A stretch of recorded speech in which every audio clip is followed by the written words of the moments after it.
Penerbangan yang membawa saya kembali ke Jakarta mendarat di bandara pada pukul 14.00. Perjalanan bisnis kali ini berlangsung selama 5 hari penuh. Perusahaan media tempat saya bekerja sebagai manajer pemasaran menyelenggarakan serangkaian acara peluncuran produk baru untuk mitra. Volume pekerjaan yang banyak membuat saya harus terus-menerus berpindah-pindah di antara 3 lokasi acara yang berbeda, memeriksa langsung setiap detail audio, pencahayaan, dan mengelola tim yang terdiri dari 50 staf lapangan. Makan dan istirahat menjadi sangat tidak teratur. Saya menarik koper kecil saya ke area konveyor B untuk mengambil bagasi terdaftar. Telepon di tas saya berdering. Layar menampilkan nama ibu mertua saya. Begitu saya menekan tombol jawab, suara Ibu Ratih sudah terdengar nyaring di telinga. "Di mana kamu? Cepat pulang masak, sekeluarga sudah lapar sekali ini." Ucapan ketus itu membuat tangan saya yang memegang telepon terhenti. Mertua saya tinggal di sebuah kabupaten kecil di Jawa Tengah, ratusan kilometer dari Jakarta. Mereka belum pernah menyinggung akan datang ke kota, apalagi memiliki kebiasaan muncul tiba-tiba tanpa pemberitahuan. Saya bertanya balik di mana ibu mertua saya berada. Ibu Ratih menjawab singkat bahwa dia sudah di rumah saya lalu segera mematikan telepon. Setelah mengambil bagasi, saya bergegas ke lobi kedatangan, memberhentikan taksi untuk langsung pulang ke apartemen saya di sebuah kawasan pemukiman mewah. Di dalam taksi, saya memeriksa kembali semua pesan dan riwayat panggilan dengan Bima, suami saya. Pagi tadi, sebelum saya ke bandara, kami masih menelepon untuk saling mengingatkan soal mengunci pintu. Bima, 28 tahun, bekerja sebagai staf administrasi di sebuah perusahaan ekspor-impor kecil di pinggiran kota. Sifatnya selama ini selalu terlihat pasrah, baik hati, dan suka mengalah pada istri. Dia sama sekali tidak menyebutkan sepatah kata pun tentang kedatangan orang tua dan adik laki-lakinya dari desa. Pernikahan kami sudah memasuki tahun ketiga. Perbedaan pendapatan dan status sosial antara kami berdua sangat jelas terlihat. Penghasilan bulanan saya sebagai manajer pemasaran berkisar antara 40 hingga 50 juta rupiah. Apartemen mewah seluas 75 meter kuadrat yang kami tinggali adalah aset yang saya beli 4 tahun lalu. Saat itu, orang tua saya di Jawa Timur menjual sebidang tanah kecil dan membantu saya sebesar 1 miliar rupiah. Sisa 2,5 miliar rupiah, saya kumpulkan sendiri dari bekerja dan mengambil proyek sampingan. Sertifikat hak milik apartemen ini sepenuhnya atas nama saya seorang. Bima berasal dari keluarga petani. Gaji bulanannya sebagai staf kantor hanya 10 juta rupiah. Dari jumlah itu, dia menyimpan 8 juta untuk biaya bensin, sarapan, kopi, dan memberikan 2 juta kepada saya untuk iuran listrik dan air. Seluruh pengeluaran besar di rumah, mulai dari biaya pengelolaan apartemen, uang belanja 15 juta setiap bulan, pembelian perabotan, hingga hadiah untuk keluarga besar kedua belah pihak, semuanya saya yang urus dan bayar. Taksi merayap pelan melewati persimpangan jalan raya. Saya memandang keluar jendela. Pikiran saya mulai menyusun kembali informasi yang ada. Keluarga suami saya selain orang tuanya, ada juga seorang adik laki-laki bernama Adit. Tahun ini Adit berusia 22 tahun, baru lulus dari sekolah kejuruan di provinsi tetapi belum mendapat pekerjaan, seharian hanya di rumah berkumpul dengan teman-teman bermain game. Ayah mertua saya, Bapak Haryo, sangat menganut paham patriarki tradisional. Dia selalu beranggapan bahwa menantu perempuan, begitu melangkahkan kaki ke rumah mertua, harus mengurus semua pekerjaan rumah tangga dan melayani keluarga suami tanpa syarat. Ibu mertua saya selalu suka membanding-bandingkan. Dia sering bercerita tentang menantu orang lain yang memberikan semua uang dan emasnya kepada suami untuk disimpan atau membangun rumah besar untuk mertua di desa. Sejak kami menikah, Bapak Haryo dan Ibu Ratih sesekali naik bus dari desa ke terminal di Jakarta untuk mengunjungi kami. Setiap kali datang, mereka selalu memberitahu setidaknya 10 hari sebelumnya. Saya selalu harus proaktif mengatur pekerjaan di kantor, mengambil cuti beberapa hari untuk di rumah, pergi ke pasar, membeli makanan laut dan daging sapi untuk dimasak demi melayani mereka. Meskipun saya sudah menyiapkan segalanya dengan baik, Ibu Ratih selalu menemukan alasan untuk mengeluh tentang saya yang membeli barang-barang mahal, menghambur-hamburkan uang putranya. Padahal uang itu sepenuhnya berasal dari gaji saya. Kali ini, kemunculan tiba-tiba seluruh keluarga suami pasti sudah direncanakan sebelumnya.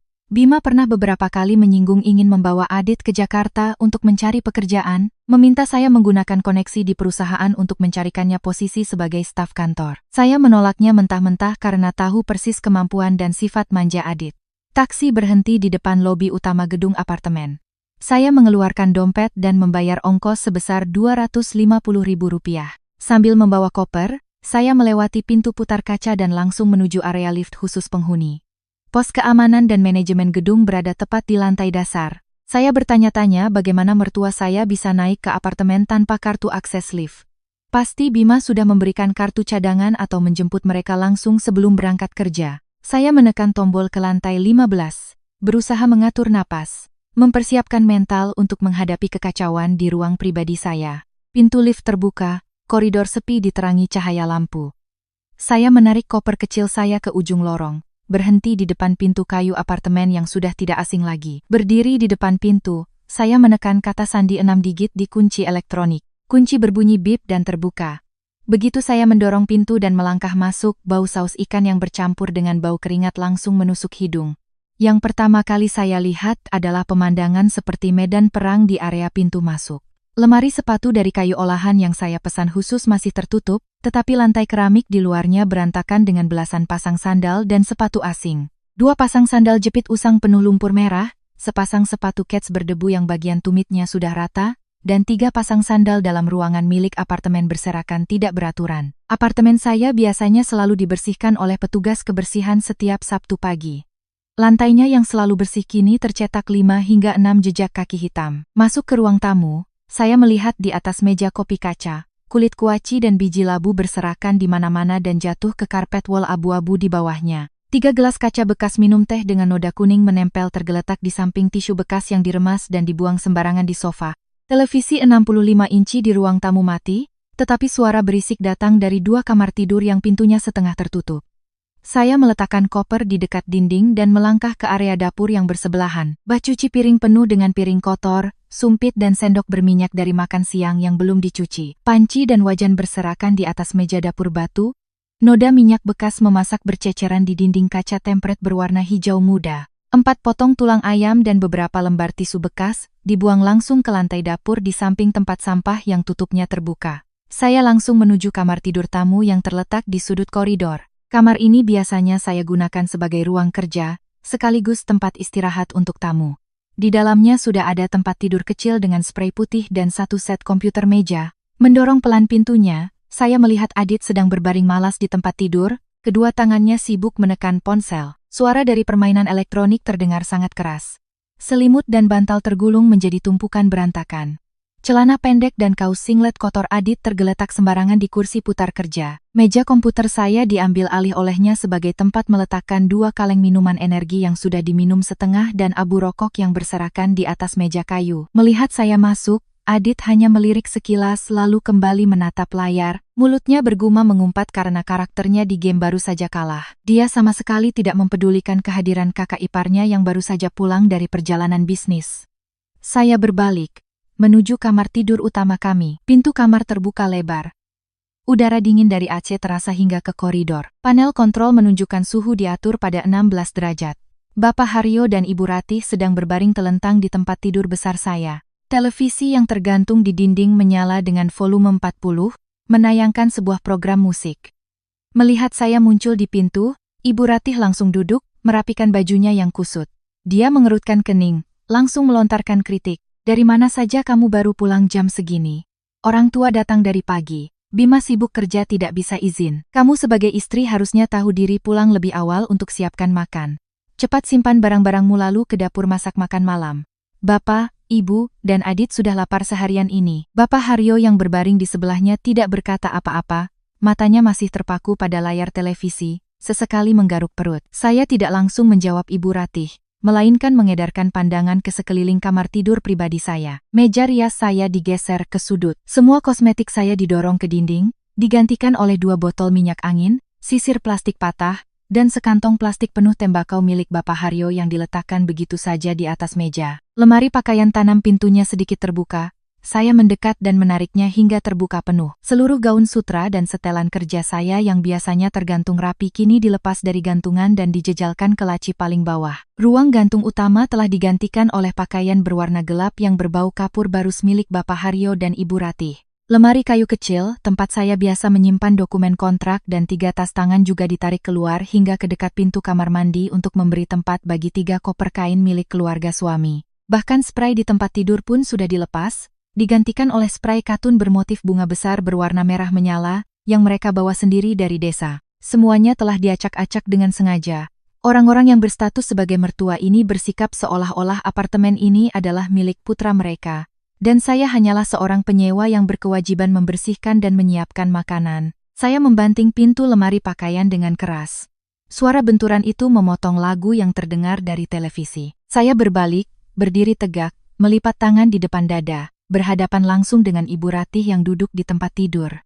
Saya menatap lurus ke mata ibu mertua saya, mengucapkan setiap kata dengan jelas. Saya baru pulang dari perjalanan bisnis 5 hari, pekerjaan sangat melelahkan, saya tidak bisa memasak sekarang. Di kulkas masih ada daging dan ikan, atau kalau semua lapar, saya akan pesan makanan lewat aplikasi. Lagi pula, kenapa ayah dan ibu datang tanpa memberitahu saya terlebih dahulu?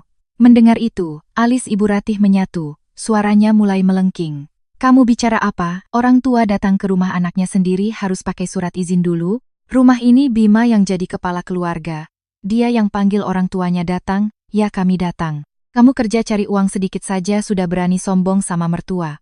Pulang ke rumah bukannya buatkan minum dan bertanya kabar, malah perhitungan soal makanan. Saya tetap berdiri tegak, menunjuk ke arah lemari pakaian yang berantakan. Soal makanan nanti saja, tapi saya mau tanya siapa yang seenaknya menurunkan semua pakaian saya. Dan kenapa ayah dan ibu tidur di kamar kami? Kamar sebelah kan masih kosong. Ibu Ratih menepuk kasur dengan keras, berdiri dan mendekati saya. Saya yang bereskan.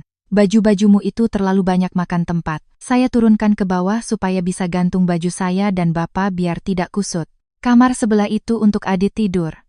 Dia anak muda butuh privasi. Orang tua sudah tua. Tidur di kamar besar yang ada kamar mandi dalamnya lebih praktis untuk bolak-balik malam hari.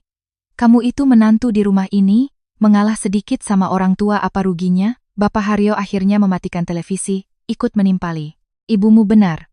Rumah ini luasnya 70 sekian meter persegi, pembagian seperti itu sudah pas. Kalian masih muda, malam ini tidur di ruang tamu pakai kasur lipat juga tidak apa-apa. Serahkan kamar ber-AC untuk orang tua. Saya mundur selangkah, nada suara saya menjadi lebih tegas. Maaf, tapi ini rumah saya.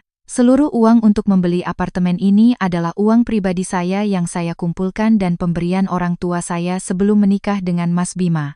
Sertifikatnya hanya atas nama saya. Saya menyambut baik kedatangan ayah dan ibu, tapi saya minta tolong hargai ruang pribadi dan barang-barang saya. Tolong pindahkan barang-barang ayah dan ibu ke kamar tamu, dan Adit silakan tidur di sofa ruang tamu. Besok saya akan rapikan sendiri lemari pakaian saya. Mendengar saya menyinggung soal surat-surat rumah, Ibu Ratih langsung duduk terkulai di tempat tidur, meraung-raung. Tangisannya menggema di seluruh apartemen. Ya Tuhan, Pak Haryo, lihat ini, menantu orang lain melayani mertuanya luar biasa. Menantu di sini malah pamer dan mengusir orang tuanya ke ruang tamu. Dia menghina kita orang desa miskin. Dia mentang-mentang punya uang lalu menindas Bima. Bima, buka matamu lihat kelakuan istrimu ini. Keributan itu membuat Adit berlari dari kamar sebelah. Dia mengenakan celana pendek kusut, tangannya masih memegang ponsel yang menyala dengan suara game, matanya melotot ke arah saya. Kakak ini kenapa sih ribut-ribut? Kalau tidak mau masak, biar saya pesan makanan saja. Sayang uang sedikit sampai bikin orang tua susah. Saya menoleh menatap tajam Adit. Kamu diam, usiamu sudah 22 tahun, tangan dan kakimu sehat, kenapa tadi siang selesai makan tidak cuci piring sendiri? Menunggu kakak ipar pulang kerja untuk membereskannya, cepat bersihkan kaleng minuman dan abu rokok di meja kerja saya. Melihat saya memarahi anak bungsunya, Ibu Ratih langsung mengeluarkan ponsel jadul dari sakunya dan menelepon Bima. Setelah beberapa dering, panggilan itu dijawab. Ibu Ratih menyalakan pengeras suara, berteriak ke telepon. Bima, cepat izin pulang sekarang, istrimu baru sampai rumah sudah bikin ribut. Dia mengusir ayah dan ibu dari kamar, katanya rumah ini miliknya. Dia tidak sudi dengan orang desa. Cepat pulang lihat dia menindas adikmu ini. Di seberang sana, suara Bima terdengar panik. Ibu tenang dulu, biar saya bicara dengan manajer untuk izin pulang lebih awal. Tolong ibu sabar sedikit, saya segera pulang. Saya tidak ingin menjelaskan lebih lanjut. Saya berbalik meninggalkan kamar, langsung ke dapur, membuka kulkas dan mengambil sebotol air dingin lalu meminumnya hingga setengah. Saya masuk ke kamar tamu, mendorong Adit yang berdiri di ambang pintu ke koridor. Saya mengumpulkan semua selimut, bantal, dan pakaian kotor Adit, lalu melemparkannya ke lantai kayu di luar. Saya mengambil tisu basah dan membersihkan sisa abu rokok di meja kerja, menarik kursi dan duduk. Saya membuka laptop, mengunci pintu kamar dari dalam, tidak peduli dengan teriakan Ibu Ratih dari ruang tamu. Saya membuka kotak masuk email kantor untuk memeriksa laporan, menunggu Bima pulang untuk menyelesaikan masalah pembagian kamar ini. 30 menit kemudian, terdengar suara kunci elektronik terbuka. Bima tergopoh-gopoh masuk. Dia masih mengenakan kemeja seragam biru muda perusahaannya, dahinya berkeringat. Mendengar langkah kakinya menuju kamar tamu, saya menutup laptop. Terdengar ketukan di pintu disertai suara Bima memanggil nama saya pelan. Saya berdiri, membuka kunci, dan melangkah keluar. Bima meraih tangan saya, menarik saya ke sudut balkon untuk menghindari tatapan mertua yang duduk di sofa. Dia merendahkan suaranya dan mulai menjelaskan. Sayang, sabar ya. Maaf aku tidak memberitahumu sebelumnya. Ayah dan ibu belakangan ini sering mengeluh sakit maag. Aku khawatir jadi aku suruh mereka naik bus ke rumah sakit besar di kota untuk periksa. Aku takut kamu sibuk kerja jadi tidak berani bilang. Tolong demi aku, sabar sedikit ya. Setelah periksa dan dapat obat, mereka akan segera pulang. Saya menepis tangan Bima dan menatap lurus ke wajahnya. Pergi berobat kok tidak bawa hasil röntgen tapi malah bawa 3 koper besar berisi pakaian. Lagi pula, apa hubungannya berobat dengan mengobrak-abrik lemari pakaianku dan mengambil alih kamar tidur utama? Bima menggaruk kepalanya, matanya menghindari tatapan saya. Ya kan ayah dan ibu sudah tua. Lihat kamar itu luas, dan ada kamar mandi dalamnya, jadi mereka langsung pindah barang saja. Jangan perhitungan sama orang tua. Saya menggelengkan kepala dengan tegas. Aku tidak perhitungan, tapi aku butuh rasa hormat minimal di rumahku sendiri. Suruh ayah dan ibumu pindah barang ke kamar tamu dan suruh Adit tidur di sofa. Kalau tidak, aku akan panggil taksi dan pesankan kamar hotel di ujung jalan untuk mereka semua. Aku yang bayar. Melihat sikap saya yang keras, Bima tahu tidak bisa membujuk lagi. Dia berjalan ke ruang tamu, duduk di sebelah Ibu Ratih dan berbicara pelan selama 15 menit.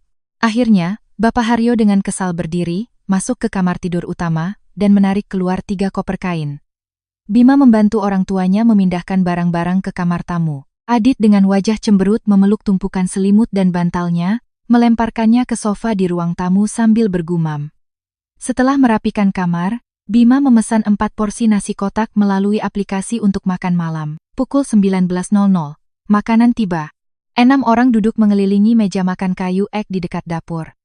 Suasananya begitu sunyi hingga suara mengunyah pun terdengar jelas. Ibu Ratih mengambil sepotong iga bakar, menggigitnya lalu membuang tulangnya langsung ke atas meja kaca, dengan suara keras mengkritik. Iga bakar di kota ini kering sekali, rasanya seperti mengunyah jerami, jauh lebih enak daging babi kampung. Perempuan zaman sekarang malas sekali masuk dapur memasak untuk suami dan anak, seharian hanya sibuk dengan ponsel, memesan makanan instan, buang-buang uang. Saya dan Bima memakan nasi kotak kami masing-masing, tidak ada yang menanggapi ucapan Ibu Ratih. Bapak Haryo menyeruput supnya, sesekali menyuapkan sepotong telur dadar untuk Adit. Selesai makan, saya mengumpulkan kotak styrofoam dan membuangnya ke tempat sampah, mencuci tangan lalu langsung masuk ke kamar tidur utama, mengunci pintu untuk melanjutkan pekerjaan. Hampir pukul 22.00, Bima diam-diam masuk ke kamar.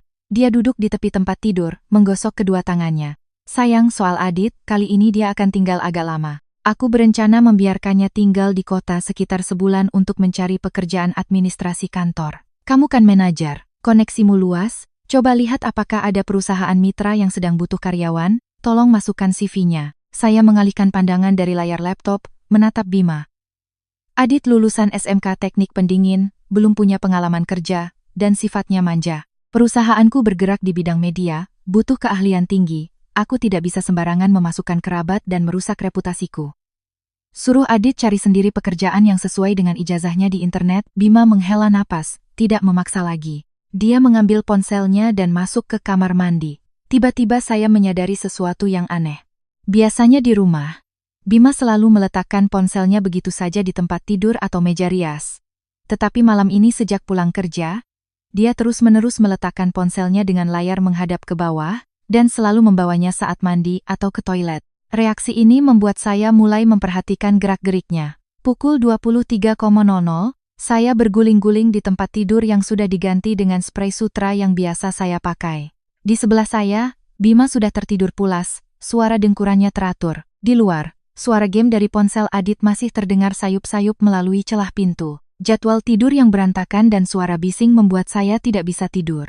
Pikiran saya secara otomatis memutar kembali sikap Bima yang selalu membela keluarganya. Ditambah lagi dengan caranya yang tidak mau lepas dari ponselnya. Saya duduk, bersandar di kepala tempat tidur, meraih ponsel saya di meja nakas. Saya membuka aplikasi perbankan untuk memeriksa kondisi keuangan. Sejak menikah, saya memiliki 2 rekening bank terpisah, 1 rekening pribadi untuk menerima gaji bulanan dan pengeluaran sehari-hari, dan 1 rekening tabungan bersama atas nama saya. Sesuai kesepakatan awal, setiap bulan saya mentransfer 20 juta rupiah ke rekening bersama. Bima mentransfer 5 juta untuk dana darurat dan persiapan rencana memiliki anak. Namun, lebih dari setahun ini Bima terus-menerus beralasan perusahaannya mengurangi gaji, motornya rusak, banyak teman menikah, sehingga sering tidak menyetor 5 juta itu. Karena sibuk dengan pekerjaan dan percaya pada suami, saya tidak pernah mengingatkan atau memeriksanya. Dengan menggunakan sidik jari, saya masuk dan memeriksa riwayat transaksi rekening tabungan bersama. Saya menggulir layar untuk melihat semua transaksi keluar masuk selama 8 bulan terakhir. Saya mulai fokus pada angka-angka. Arus kas berfluktuasi dengan penarikan-penarikan kecil namun teratur. Bulan Januari ditarik 15 juta. Keterangan transaksi tertulis transfer Bima. Bulan Maret 20 juta, bulan Mei 15 juta, bulan Juli ditarik lagi 30 juta. Saya menggunakan kalkulator di ponsel untuk menjumlahkan semua uang yang telah ditransfer dari rekening tabungan bersama ke beberapa rekening lain. Total uang yang hilang hingga saat ini mencapai hampir 300 juta rupiah. Saya mencoba mengingat kembali. Bulan Februari, Bima pernah bilang bahwa teman SMA-nya membuka kedai kopi dan butuh pinjaman 15 juta untuk membeli mesin kopi. Saat itu saya setuju Bima menarik uang untuk meminjamkan temannya. Saya pikir beberapa bulan lagi temannya akan mengembalikannya. Tapi Bima sama sekali tidak memberitahu saya tentang transfer-transfer berikutnya. Saya mengklik detail transaksi transfer 20 juta pada bulan Maret untuk melihat informasi penerima. Layar menampilkan nama pemilik rekening penerima adalah Cynthia Permata, beserta nomor rekening dari bank lain. Nama ini terdengar sangat familiar. Saya berpikir sejenak lalu teringat.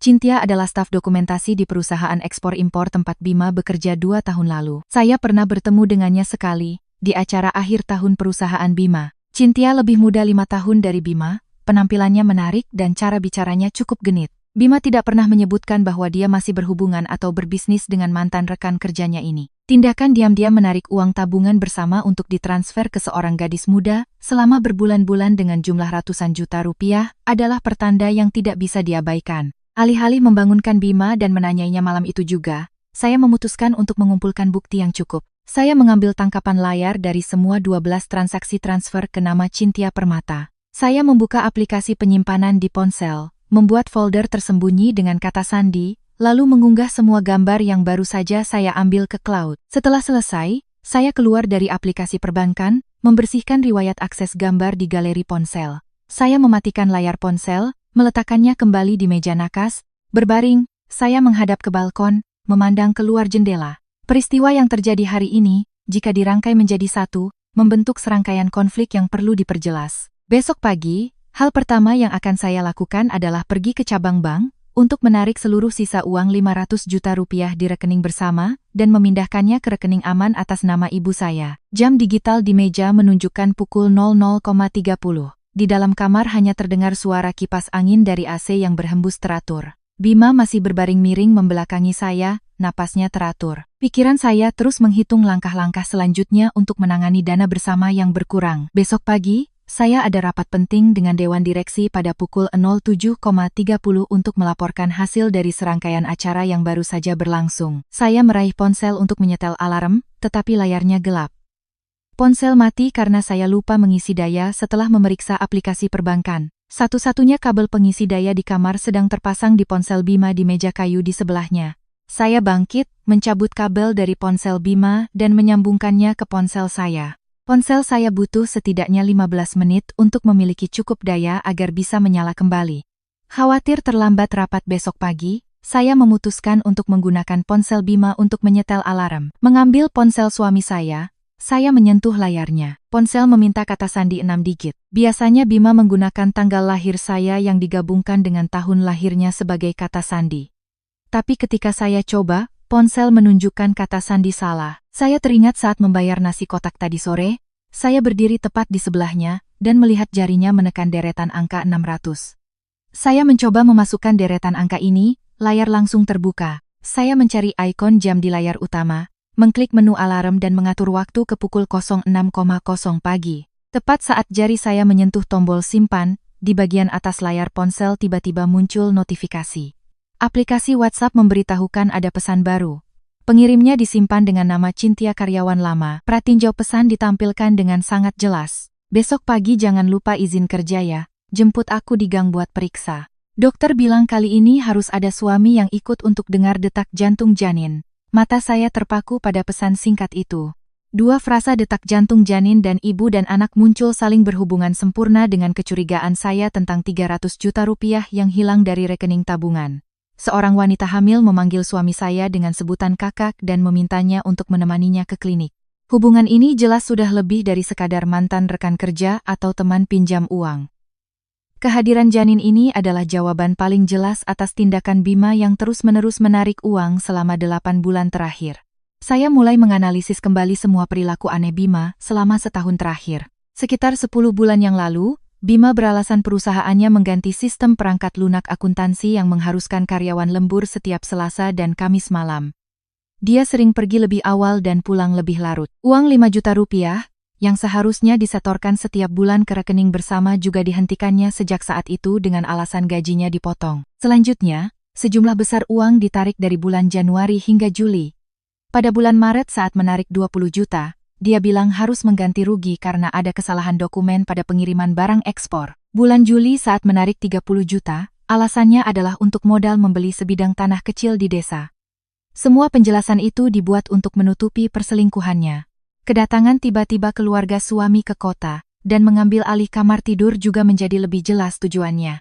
Dengan pemikiran patriarki dan lebih mementingkan anak laki-laki, Bapak Haryo dan Ibu Ratih selalu menginginkan cucu laki-laki untuk meneruskan garis keturunan. Sementara itu, saya dan Bima sudah menikah 3 tahun tapi masih menunda memiliki anak untuk fokus pada pekerjaan dan melunasi cicilan rumah. Kedatangan keluarga suami kali ini adalah langkah untuk menekan saya, agar saya merasa tidak nyaman, dan akhirnya pindah dari rumah atau mengajukan cerai. Dengan begitu, Bima bisa secara sah membagi harta, mengambil uang untuk menikahi selingkuhannya dan membawa anak mereka tinggal bersama. Setelah mengetahui inti masalahnya, saya menyusun langkah-langkah konkret untuk diri saya sendiri. Hal terpenting saat ini adalah melindungi aset pribadi yang saya peroleh dengan susah payah. Apartemen 75 meter kuadrat ini memiliki sertifikat atas nama saya, tetapi karena dibeli selama masa pernikahan, saya harus menyiapkan dokumen yang membuktikan sumber aset tersebut. Saya menggeser notifikasi pesan ke atas agar hilang dari layar, mengunci kembali ponsel. Saya meletakkan ponsel di meja kayu, menarik selimut hingga menutupi dada. Saya mengatur napas secara teratur, memejamkan mata untuk menyimpan energi untuk besok pagi. Alarm dari ponsel Bima berbunyi tepat pukul 06.00 pagi. Saya masih berbaring diam, pura-pura tidur. Bima mematikan alarm, menguap panjang, lalu duduk dengan malas. Dia mengambil pakaian bersih dari lemari dan langsung masuk ke kamar mandi di dalam kamar. Suara kunci kamar mandi terdengar, diikuti oleh suara pancuran air. Saya langsung bangun. Tadi malam, sebelum tidur, Bima menggunakan laptop untuk membaca berita lalu menutupnya dan meninggalkannya di meja kerja kecil di sudut kamar. Seperti biasa, dia tidak mematikan laptop sepenuhnya. Hanya dalam mode tidur dan aplikasi WhatsApp di komputernya selalu diatur untuk masuk secara otomatis. Saya bergegas ke meja kerja, membuka layar laptop, keyboard menyala, layar menampilkan antarmuka utama. Saya menggerakkan mouse dan mengklik 2 kali ikon pesan. Jendela aplikasi terbuka, di kolom kiri, tepat di bawah percakapan dengan nama Cynthia karyawan lama, saya melihat sebuah obrolan grup yang disematkan di bagian atas dengan nama keluarga. Anggota grup terdiri dari Bima, Bapak Haryo, Ibu Ratih, dan Adit. Tidak ada akun saya di grup ini.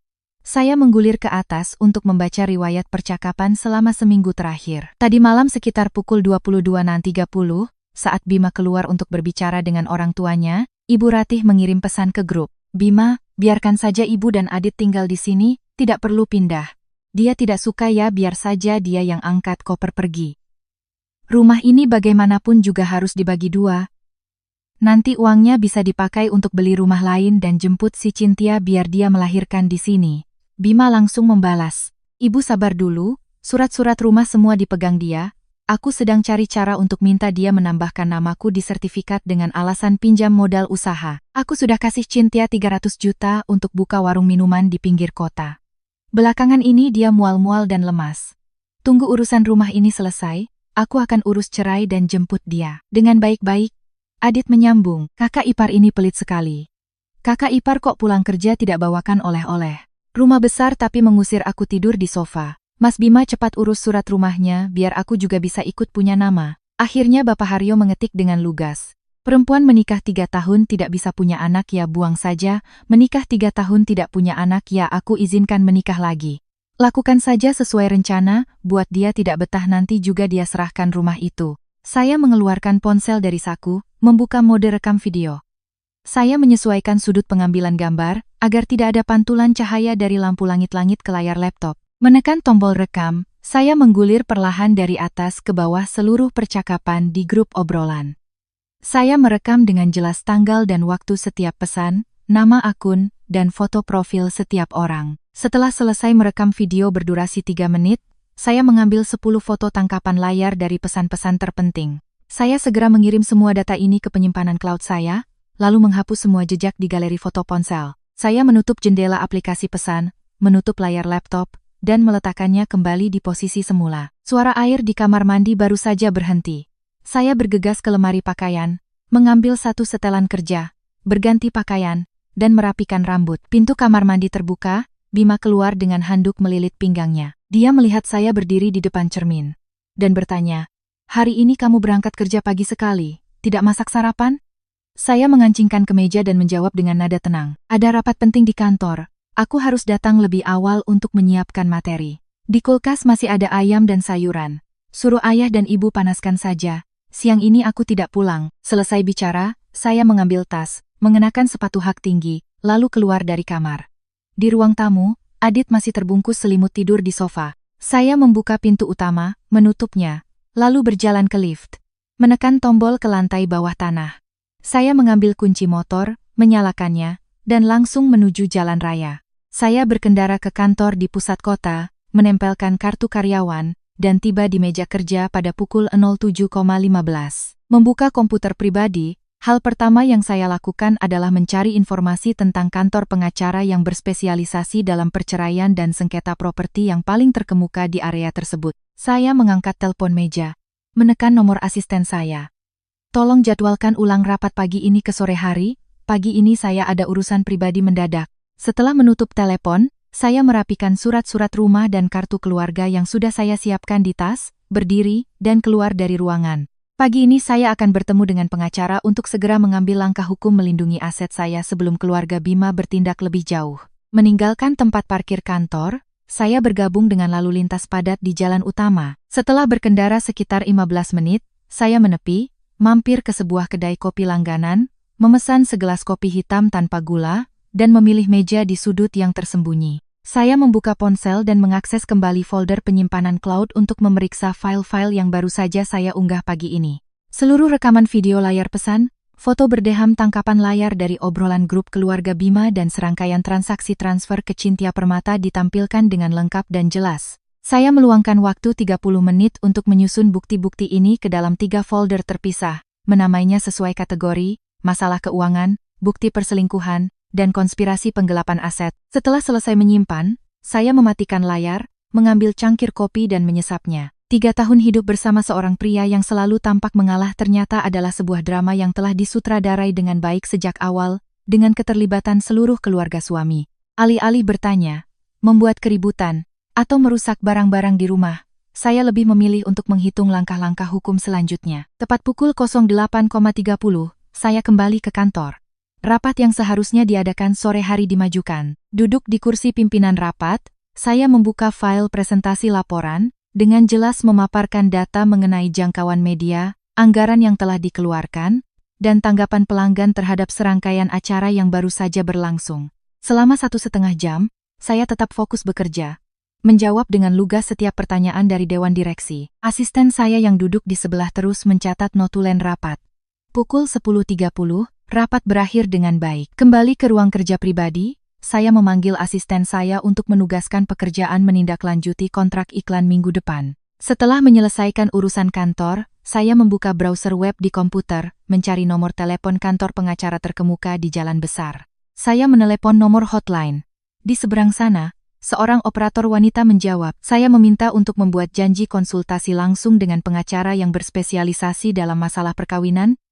dan keluarga pada pukul 14.00 hari ini. Awal sore, saya mengambil kembali surat-surat sertifikat apartemen, kartu keluarga, akta nikah, dan KTP yang sudah saya siapkan, memasukkannya dengan rapi ke dalam tas kulit hitam. Setelah meminta izin kepada Dewan Direksi untuk libur setengah hari dengan alasan mengurus administrasi, saya meninggalkan kantor.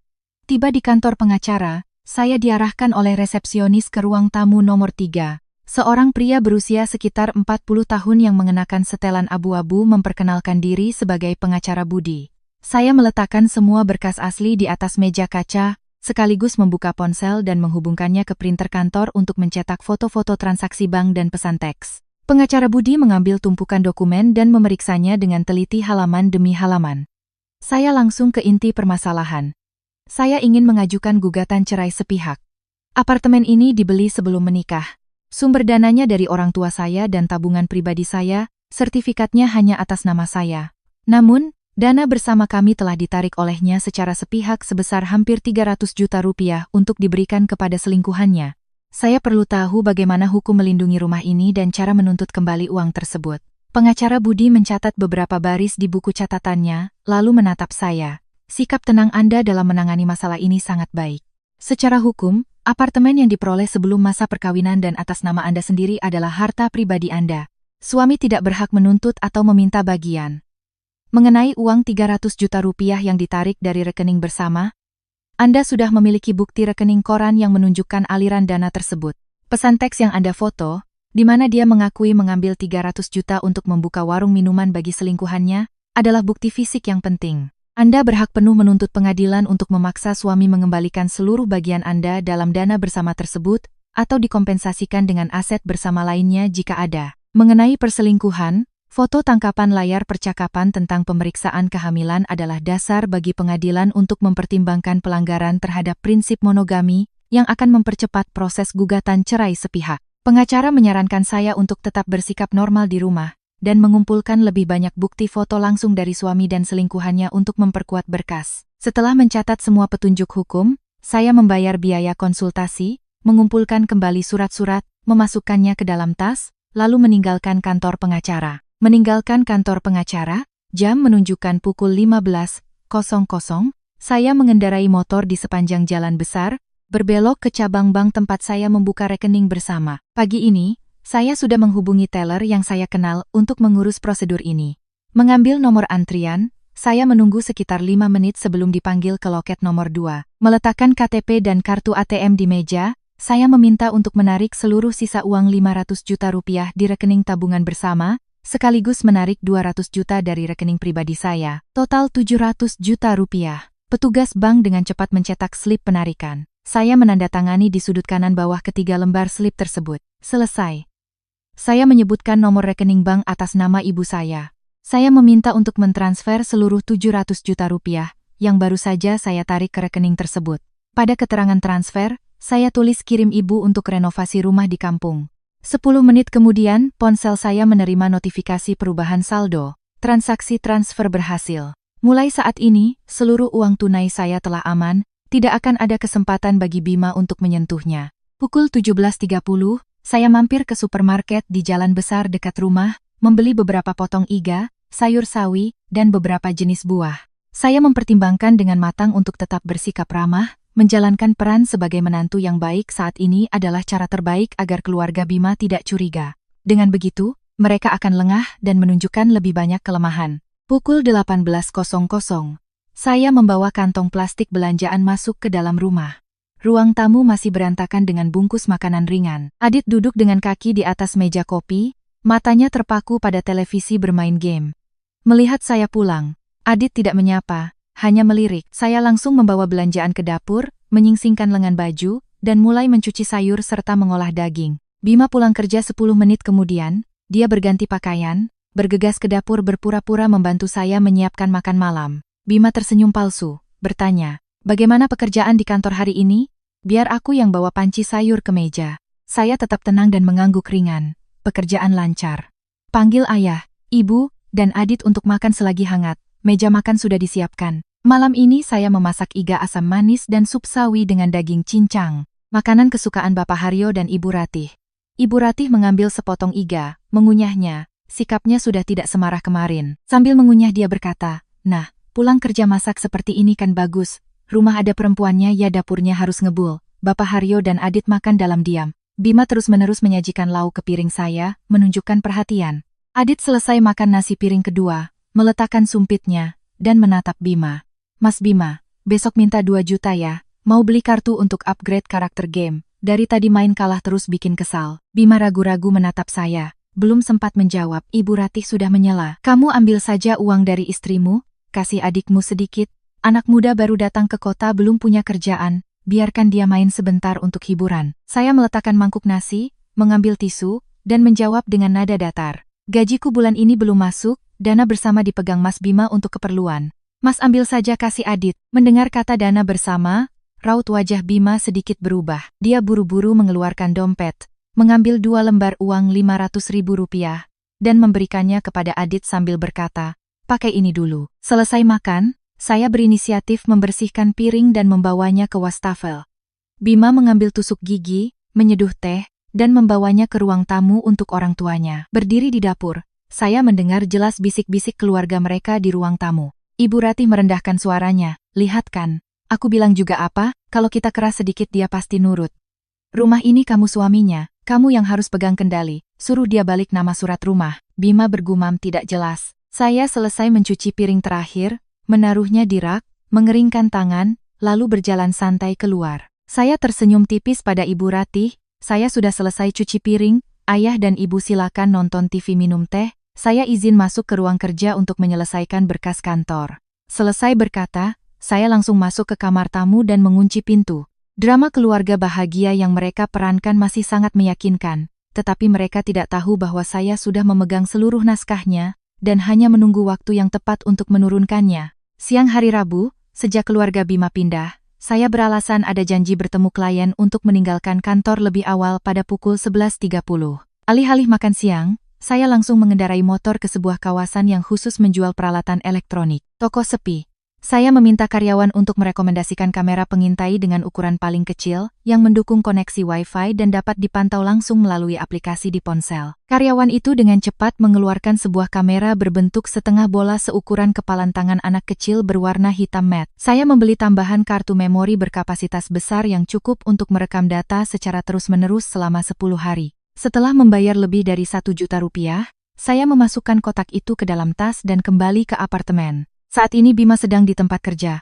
Bapak Haryo, Ibu Ratih, dan Adit biasanya tidur siang sangat pulas. Saya membuka kunci pintu dan masuk dengan hati-hati. Suasana sepi, suara dengkuran dari kamar tidur utama, dan kamar tamu terdengar teratur. Saya melepas sepatu dan berjalan tanpa alas kaki mendekati rak buku kayu ek yang diletakkan di dekat dinding ruang tamu. Rak buku ini berada di sudut diagonal, dengan pandangan yang mencakup seluruh ruang tamu, pintu masuk, dan sebagian pintu kamar tidur utama. Jika pintu terbuka sedikit, saya bisa melihat ke dalam. Saya mengeluarkan kamera, menyambungkan kabel daya ke stop kontak yang tersembunyi di belakang rak. Dengan menggunakan selotip 2 sisi, saya menempelkan kamera di sudut tertinggi, menyamarkannya dengan rapi di belakang sebuah vas bunga palsu berukuran besar. Memasukkan kartu memori, saya membuka ponsel, mengunduh aplikasi, memindai kode batang, dan mengatur koneksi Wi-Fi. Layar ponsel langsung menampilkan sudut pandang yang tajam, bahkan bisa menangkap suara. Saya memeriksa sekali lagi untuk memastikan lampu indikator di kamera sudah tertutup rapat dengan selotip hitam. Saya mengambil tas, diam-diam membuka pintu, keluar, lalu kembali bekerja. Malam itu saat makan malam, Bima bertanya tentang vas bunga yang bergeser. Saya menjawab dengan santai. Tadi siang pengelola gedung memberitahu ada tikus dari saluran pembuangan yang masuk ke apartemen. Jadi saya beli racun tikus dan taruh di belakang vas bunga. Bima dan keluarganya tidak bertanya lebih lanjut.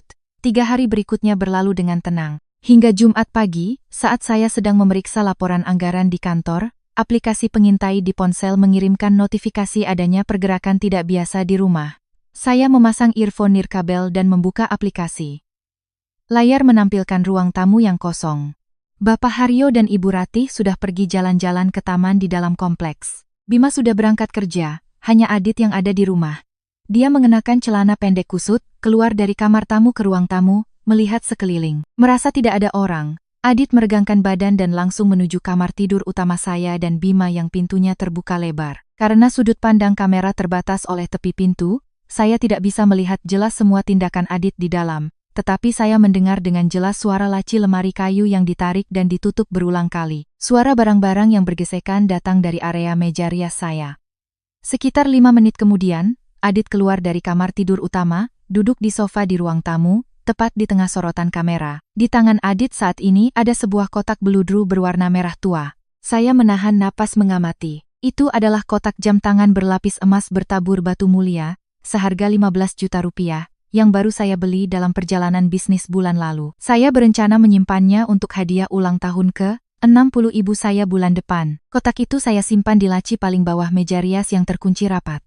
Tapi mungkin karena saat mengobrak-abrik pakaian tempo hari, keluarga suami merusak kuncinya, dan saya belum sempat memanggil tukang kunci. Adit membuka tutup kotak, mengangkat jam tangan itu ke arah cahaya lampu, mengamatinya, sambil bersiul puas. Dia meletakkan kotak beludru kosong itu kembali ke meja sofa, lalu memasukkan jam tangan mahal itu ke dalam saku celana pendeknya.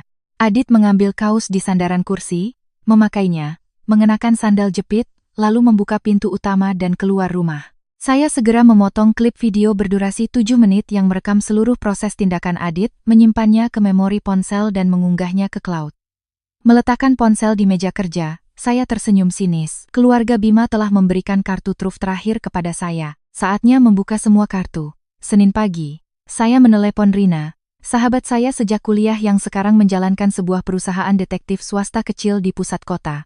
Rina menjawab setelah 3 dering. Saya mengajaknya bertemu di kedai kopi di seberang gedung kantor saya untuk membicarakan pekerjaan. Tepat pukul 09.00 Rina datang. Saya mengeluarkan ponsel, menunjukkan foto potret Bima yang paling jelas yang diambil 2 bulan lalu. Saya juga memberikan alamat klinik bersalin swasta di sebuah gang kecil di kota yang disebutkan Cynthia dalam pesan WhatsApp-nya. Saya meminta Rina untuk menugaskan orang untuk mengikuti pergerakan Bima selama jam kerja, terutama pada saat-saat dia tidak ada di kantor.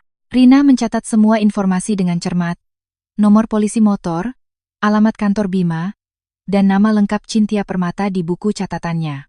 Saya menandatangani kontrak layanan pengawasan selama 3 hari, langsung mentransfer uang muka sebesar 15 juta rupiah ke rekening perusahaan Rina. Setelah sepakat, saya kembali ke kantor untuk melanjutkan pekerjaan, menyerahkan sepenuhnya pengumpulan bukti di lapangan kepada tim profesional Rina. Hingga Rabu sore, aplikasi pesan di ponsel saya menerima sebuah file terkompresi berukuran besar dari Heru, seorang agen lapangan yang diawasi langsung oleh Rina. Saya menghubungkan ponsel ke komputer kerja, mengunduh file tersebut, dan mengekstraknya ke folder terpisah. Di dalamnya berisi total 25 foto beresolusi tinggi dan 2 video pendek. Saya mengklik satu persatu foto untuk melihatnya. Foto pertama memiliki stempel waktu di sudut kanan bawah yang menunjukkan pukul 14.15. Bingkai foto menangkap dengan jelas adegan Bima mengendarai motor hitam dengan nomor polisi yang sama, berhenti di depan sebuah klinik bersalin swasta. Foto kedua, diambil dari dekat, memperlihatkan Bima dengan hati-hati membantu seorang wanita muda turun dari motor. Cynthia mengenakan gaun hamil longgar berwarna biru muda, perutnya yang sudah membuncit terlihat jelas di balik kain sutra. Dia mengenakan masker medis, tetapi sorot mata dan gaya rambut ikalnya sangat cocok dengan gambar staf dokumentasi yang pernah saya temui. Bima masih mengenakan kemeja seragam kantornya, satu tangan memegang helm, tangan lainnya melingkari pinggang Cynthia, membantunya menaiki tangga klinik. Saya membuka video berdurasi 1,5 menit. Kamera Heru merekam melalui kaca transparan klinik. Bima dan Cynthia duduk berdampingan di deretan kursi tunggu berwarna biru. Cynthia dengan manja menyandarkan kepalanya di bahu Bima, tangan kirinya terus mengelus perutnya. Bima tersenyum, menunduk dan mengatakan sesuatu, lalu dengan lembut menyentuh ujung hidung selingkuhannya. Sikap mesra itu sangat kontras dengan sikap dingin, dan menghindar dari pekerjaan rumah yang selalu dia tunjukkan kepada saya selama setahun terakhir. Heru bahkan dengan cermat memotret kwitansi pembayaran USG janin yang mencantumkan dengan jelas nama pasien Cynthia Permata dan pembayarnya adalah Bima Wijaya. Saat itu juga saya membuka kembali aplikasi pesan di ponsel untuk membandingkan. Tepat pukul 14.20 kemarin, Bima mengirimkan pesan singkat kepada saya yang isinya memberitahukan bahwa dia sedang sibuk rapat dengan divisi penjualan. Ponselnya akan segera mati, jadi jika ada apa-apa, akan dibicarakan nanti malam. Kebohongan yang telah dirancang dengan skenario yang rapi, dikombinasikan secara mulus dengan upaya menutupi masalah keuangan. Ini membuktikan Bima sepenuhnya sadar dan proaktif dalam menipu istrinya. Saya menyalin seluruh folder foto dan video ini, memindahkannya langsung ke penyimpanan data tersembunyi di sistem penyimpanan saya, menguncinya dengan perlindungan 2 lapis. Mengenai Adit, sejak mencuri jam tangan dan menjualnya, dia menghabiskan uang dengan sangat boros. Setiap malam pulang kerja, saya melihat Adit mengenakan kaos bermerek baru, sepatu kets mahal, dan pergi bermain hingga larut malam. Bungkus makanan cepat saji, gelas teh susu mahal berserakan di seluruh ruang tamu. Bima melihat adiknya tiba-tiba punya banyak uang, lalu bertanya dari mana asalnya. Adit dengan santai menjawab bahwa dia baru saja menang taruhan bola online lebih dari 20 juta rupiah. Bapak Haryo dan Ibu Ratih mendengarnya, alih-alih memarahi anaknya karena berjudi, mereka malah memuji Adit yang lebih pintar dan cerdik daripada kakaknya yang hanya bekerja sebagai pegawai dengan gaji pas-pasan. Saya berdiri di dapur sambil memotong daging, mendengar dengan jelas setiap kebohongan Adit. Saya tidak langsung membongkarnya. Jam tangan seharga 15 juta rupiah sudah cukup untuk memenuhi unsur pidana pencurian. Saya membiarkan Adit dan keluarga Bima terus tenggelam dalam ilusi dan kepuasan diri atas perhitungan murahan mereka. Bukti perselingkuhan dan bukti pencurian sudah ada di tangan saya. Langkah selanjutnya adalah melegalkan semua dokumen ini untuk diajukan ke pihak yang berwenang. Kamis pagi, saya meminta izin kepada Dewan Direksi untuk datang terlambat 2 jam untuk mampir ke kantor cabang bank di Jalan Besar. Bertemu kembali dengan petugas bernama Sari di loket nomor 2, saya menyerahkan KTP dan mengisi formulir permintaan cetak rekening koran. Saya meminta Sari untuk mencetak seluruh riwayat transaksi rekening tabungan bersama dari bulan Januari hingga akhir Juli. Terutama, untuk membubuhkan stempel merah bank di setiap halaman. Sekitar 15 menit kemudian, printer mengeluarkan 20 lembar kertas yang penuh dengan angka. Sari memeriksa kembali keabsahannya, menggunakan stempel merah untuk mencap di tepi tumpukan dokumen dan menandatangani di halaman terakhir. Saya membayar biaya cetak sebesar Rp200.000, dengan hati-hati memasukkan tumpukan kertas itu ke dalam tas anti air.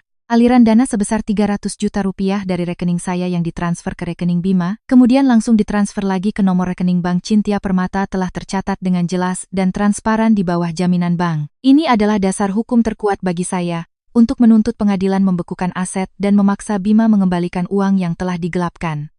Meninggalkan bank, saya langsung menuju kantor, mengunci pintu ruang kerja pribadi, saya mengambil kertas dan pena, mulai menyusun surat gugatan cerai sepihak. Di bagian alasan perceraian, saya menuliskan dengan jelas bahwa suami telah melanggar secara serius prinsip monogami, memiliki hubungan gelap dan anak di luar nikah, serta dengan sengaja menggelapkan harta bersama, yang membuat kehidupan pernikahan menjadi sangat parah dan tidak dapat diperbaiki. Di bagian tuntutan pembagian harta, saya merinci bahwa apartemen adalah harta yang diperoleh sebelum masa perkawinan, dengan bukti dokumen asal-usul uang pembelian dari orang tua, dan menuntut pengadilan untuk mengakuinya sebagai harta pribadi istri, yang tidak dapat dicampuri oleh suami. Mengenai utang bersama, saya melampirkan tumpukan rekening koran yang telah dicap merah. Saya menuntut pengadilan untuk memaksa Bima Wijaya mengembalikan 300 juta rupiah yang telah ditariknya secara sepihak untuk membuka warung minuman bagi selingkuhannya. Setelah selesai menyusun, saya menandatangani dan menuliskan nama lengkap di sudut kanan bawah. Saya menggabungkan surat gugatan ini dengan akta nikah asli, salinan sertifikat apartemen yang telah dilegalisir, dan kartu keluarga ke dalam satu map hitam. Sore harinya saya menelepon bagian personalia kantor meminta bantuan teknisi untuk membelikan sebuah brankas elektronik kecil. Ketika brankas diantar, saya membawanya sendiri, meletakkannya di sudut tersembunyi di bawah meja kerja, dan mengatur sendiri kata sandi 6 digit. Saya menyimpan map berisi seluruh berkas perceraian beserta hard disk berisi rekaman video CCTV yang merekam adegan Adit mencuri jam tangan ke dalam brankas dan menguncinya rapat-rapat. Apartemen saat ini telah menjadi basis operasi keluarga suami. Saya tidak bisa sembarangan menyimpan dokumen penting di rumah untuk menghindari penggeledahan dan perusakan bukti oleh Bapak Haryo dan Ibu Ratih. Selesai mengurus berkas perceraian, Sabtu sore, saya membawa rekaman video itu langsung ke kantor polisi sektor tempat saya tinggal. Melaporkan kehilangan aset berharga kepada petugas piket, saya menyerahkan rekaman video sebagai bukti dan memberikan informasi identitas Adit. Polisi menerima laporan, mencatat keterangan awal, dan membuat berita acara. Saya menyimpan nomor telepon petugas yang menangani kasus ini, berjanji akan memberinya sinyal kapan harus datang ke apartemen untuk melakukan penyelidikan lebih lanjut. Tahap persiapan yang intensif telah selesai. Saya kembali ke rumah dengan sikap yang sangat tenang. Malam hari saya tetap memasak, mengupas buah, menyajikan untuk mertua, bahkan menyetrika kemeja seragam Bima untuk bekerja pada hari Senin. Suasana di rumah tampak tenang dan damai seperti permukaan danau. Ibu Ratih melihat saya patuh menuruti keinginannya, tampak sangat puas. Dia terus-menerus menelepon ke desa, pamer kepada tetangga bahwa menantunya di kota sangat penurut dan melayani keluarga suami dengan baik. Bapak Haryo setiap hari berjalan-jalan di taman kompleks, bergaya seperti pemilik besar apartemen mewah. Bima menikmati perasaan menjadi kepala keluarga, sesekali menepuk pundak istrinya dan memberikan nasihat tentang arti pernikahan. Tanggung jawab sebagai kakak harus melindungi adiknya. Drama kepalsuan mereka telah mencapai adegan-adegan terakhir. Segalanya telah saya atur di atas papan catur hukum, hanya menunggu saat yang tepat untuk meledak dan menyapu bersih semua parasit yang menggerogoti hasil jerih payah saya. Minggu pagi, aktivitas di rumah dimulai sangat awal. Baru pukul 05.30, Ibu Ratih sudah membuka pintu, membawa keranjang belanja ke pasar tradisional yang berjarak 2 blok dari apartemen. Hampir pukul 07.30, dia kembali membawa 2 kantong plastik besar berisi bahan makanan segar. Ikan mas yang gemuk, ayam kampung yang sudah disembeli dengan kulit kuning cerah, dan beberapa ikat kangkung segar. Ibu Ratih sibuk di dapur, suara pisau memotong terdengar nyaring. Saya bangun pukul 08.00, keluar dari kamar tamu, dan melihat perubahan sikap ibu mertua yang tiba-tiba. Melihat saya berdiri di pintu dapur, Ibu Ratih dengan ramah menyapa. Istri Bima sudah bangun? Cuci muka dulu sana, nanti bantu ibu petik kangkung. Hari ini Minggu, sekeluarga istirahat, ibu ke pasar beli bahan segar buat masak enak untuk kalian. Kalian kerja seminggu penuh sudah capek, biar urusan dapur ibu yang urus. Saya mengangguk, pura-pura tidak menyadari maksud di balik senyum ramahnya. Saya menyingsingkan lengan baju, duduk di kursi plastik membantunya memetik sayur, dan mengupas jahe untuk membuat sambal. Bima dan Adit tidur sampai pukul 10.00 baru kemudian dengan malas keluar ke ruang tamu, menyalakan TV menonton sepak bola. Pukul 11.30, meja makan sudah disiapkan di tengah rumah. Ibu Ratih membawa piring berisi ayam rebus yang dipotong rapi di tengahnya, beserta semangkuk sup ikan mas dengan asinan kubis yang mengepul. Bima berinisiatif turun ke minimarket di lobi gedung membeli sekaleng bir. Seluruh keluarga, 6 orang, berkumpul di meja makan kayu ek. Suasana makan siang sangat canggung, di balik lapisan kepura-puraan yang meriah. Bapak Haryo menuang segelas penuh bir, meminumnya hingga setengah. Lalu berdeham memulai pembicaraan utama. Ayah dan ibu dari desa datang ke sini sudah lebih dari 10 hari. Melihat kalian hidup mapan di rumah sebesar ini, ayah dan ibu jadi tenang. Bima kerja sebagai staf administrasi, gajinya memang tidak seberapa tapi pekerjaannya santai, ada waktu untuk keluarga. Kalau Adit, dia baru lulus, ijazah kejuruan dari desa, susah cari kerja. Di kota ini kesempatannya lebih banyak. Aku berencana membiarkannya tinggal di sini, menetap di kota untuk membangun karier. Bapak Haryo mengambil sepotong daging ayam dan meletakkannya di piring Adit, memberi isyarat agar dia diam dan makan. Bapak Haryo menghabiskan sisa birnya, meletakkan gelas kaca itu dengan keras di atas meja, matanya menatap lurus ke arah saya. Tapi masalahnya, aku sudah tanya beberapa kenalan, mereka bilang kalau mau melamar kerja di perusahaan besar atau jadi pegawai negeri di kota ini harus punya KTP tetap. Adit ini kan cuma numpang di rumah kakaknya, statusnya cuma sementara, tidak bisa menyelesaikan masalah sampai tuntas. Rumah ini luas, kalian berdua tidak akan memakainya semua. Minggu depan kamu atur waktu, izin kerja sehari, bawa surat-surat rumah ke notaris, urus penambahan nama Adit di sertifikat atau buatkan surat jaminan agar dia bisa masuk ke kartu keluarga. Kalau sudah ada surat rumah, CV-nya jadi lebih bagus, orang baru mau terima. Orang tua sudah tidak akan hidup lama lagi. Saudara kandung harus saling membantu. Kamu sebagai kakak ipar, mengurus masa depan adiknya itu tanggung jawab, bukan kerugian. Ibu Ratih yang duduk di sebelahnya langsung mengangguk setuju. Ayahmu benar. Uang untuk membeli rumah ini memang hasil kerja kalian berdua. Tapi Bima mengalah dan membiarkan namamu yang tercantum di sertifikat agar kamu senang. Sekarang, hanya menambahkan nama adiknya di selembar kertas tidak akan rugi apa-apa, malah mempererat tali persaudaraan. Bima yang sedang menyuap kangkung, buru-buru meletakkan sumpitnya, berdeham melanjutkan ucapan orang tuanya. Masalah ini sebenarnya sudah mau aku bicarakan denganmu beberapa hari ini. Adit masih muda, butuh batu loncatan untuk maju. Kamu kan manajer, lebih paham hukum. Urusan surat-surat pasti bisa cepat selesai. Kita sebagai suami istri punya tanggung jawab untuk mengurusnya. Kamu bantu adikmu ya. Orang tua di desa juga akan bangga pada kita. Saya diam saja mendengarkan seluruh drama pemerasan kolektif yang dirancang dengan rapi melalui dalih ikatan keluarga. Mereka dengan santainya menuntut untuk memotong aset pribadi saya. Menggunakan alasan mencari pekerjaan untuk melegalkan pengambilalihan apartemen. Keserakahan manusia memang tidak ada batasnya. Ketika mereka sudah bertekad untuk merampas, semua alasan moral menjadi alat pembenaran. Saya dengan santai mengambil sepotong lumpia goreng, menggigitnya perlahan. Setelah menelan makanan, saya mengambil tisu, menyeka mulut, dan tersenyum tipis menatap lurus ke mata Bima, lalu beralih ke Bapak Haryo dan Ibu Ratih. Jebakan yang telah mereka pasang di atas meja makan, tetapi mereka tidak menyadari bahwa yang akan jatuh ke dalam jebakan itu adalah diri mereka sendiri. Meletakkan sumpit, saya mendorong kursi kayu ke belakang. Saya tidak setuju menambahkan nama Adit di sertifikat atau kartu keluarga. Saya menatap lurus ke wajah Bapak Haryo, suara saya jelas setiap katanya. Apartemen ini adalah aset pribadi yang saya beli dengan uang tabungan dan uang pemberian orang tua saya, tidak ada hubungannya dengan siapapun di keluarga ini. Mendengar itu, Bapak Haryo langsung memukul meja dengan keras, membuat beberapa gelas kaca bergetar. Telur mau lebih pintar dari ayam, kamu mau kuasai rumah ini sendiri? Aku kasih tahu kamu ya, kalau sudah menikah harta itu milik bersama. Kamu tidak punya hak memutuskan sendiri. Ibu Ratih juga melempar sumpitnya ke meja, berkacak pinggang dan memaki. Kamu ini perempuan egois, tidak punya hati, tidak kasihan sama adik ipar. Bima menikahimu itu benar-benar sial. Saya tidak membantah, mengambil ponsel dari saku. Membuka kunci layar, saya mengakses folder penyimpanan cloud, memilih file video yang merekam adegan Adit menggeledah kamar tidur. Menekan tombol putar, saya mendorong ponsel itu di atas meja kaca ke arah Adit. Lihat ini dulu sebelum bicara soal kekeluargaan. Adit dengan penasaran melirik layar, video menampilkan dengan jelas, adegan dia menarik laci meja rias, mengambil kotak beludru merah dan memasukkan jam tangan mahal ke dalam saku celananya. Melihat gambarnya sendiri yang begitu jelas, wajah Adit langsung pucat pasi. Uang 15 juta rupiah hasil jual jam tangan itu sudah habis untuk judi bola belum? Saya bertanya langsung kepada Adit. Bima yang duduk di sebelahnya buru-buru merebut ponsel dan menonton video itu. Tangannya gemetar. Bapak Haryo dan Ibu Ratih terdiam. Mata mereka terpaku pada layar, lalu beralih menatap Adit dengan tatapan memohon.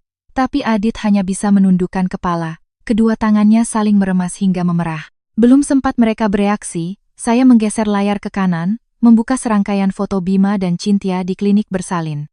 Lihat, perempuan di foto ini siapa? Saya bertanya kepada Bima dengan nada menekan. Kamu mengambil 300 juta dari rekening tabungan bersama untuk membuka warung minuman buat selingkuhanmu. Sekarang dia hamil. Kamu mau merampas rumah ini juga untuk menjemput mereka berdua, kan? Bima tergagap, mulutnya terbuka lalu tertutup lagi, tidak bisa mengucapkan sepatah kata pun. Semua alasan lembur dan ganti rugi pengiriman barang itu cuma sandiwara yang kamu buat untuk mengambil uang dan membiayai perempuan lain. Seluruh rekening koran yang sudah dicap merah bank, membuktikan aliran dana dari rekeningmu ke rekening Cynthia Permata. Saya sudah serahkan ke pengacara. Bahkan percakapan di grup obrolan keluarga yang merencanakan untuk mengusir saya dari rumah, saya juga sudah rekam videonya. Ibu Ratih saat ini tidak lagi bisa mempertahankan sikap galaknya, suaranya mulai terbata-bata. Soal ini ibu tidak tahu apa-apa, itu semua ulah Bima, jangan salah paham sama orang tua. Saya berdiri tegak, memandang sekilas keempat wajah yang tampak panik. Tidak ada salah paham di sini. Surat cerai sudah saya tanda tangani dan simpan di brankas. Kasus pencurian aset senilai 15 juta rupiah juga sudah saya laporkan ke polisi. Petugas yang menangani kasus ini sedang menunggu telepon dari saya untuk datang menjemput Adit. Sekarang saya beri kalian waktu 2 jam untuk mengemasi semua barang dan pergi dari rumah saya. Jika lewat jam 2 siang masih ada yang di sini, saya akan panggil polisi. Selesai bicara, saya menarik kursi dan meninggalkan meja makan, berjalan ke balkon dan berdiri dengan tangan terlipat memandang ke jalan di bawah. Semua perhitungan pemerasan keluarga Bima telah hancur berkeping-keping oleh bukti-bukti fisik yang tidak dapat disangkal. Suasana di dalam apartemen menjadi hening dan tegang. Bima bergegas ke balkon dan menarik ujung ke meja saya. Sayang, tenang dulu. Dengarkan penjelasanku. Soal Cynthia itu cuma kecelakaan. Aku dijebak. Aku janji akan putuskan hubungan dan menagih kembali uang 3 juta itu untukmu. Aku mohon jangan cerai. Saya menepis tangan Bima, mundur selangkah, menjaga jarak. Jelaskan saja di pengadilan, keputusanku tidak akan berubah. Kembali ke dalam rumah. Saya melihat Adit memeluk lengan Bapak Haryo sambil menangis. Ayah, Ibu, tolong aku tidak mau masuk penjara.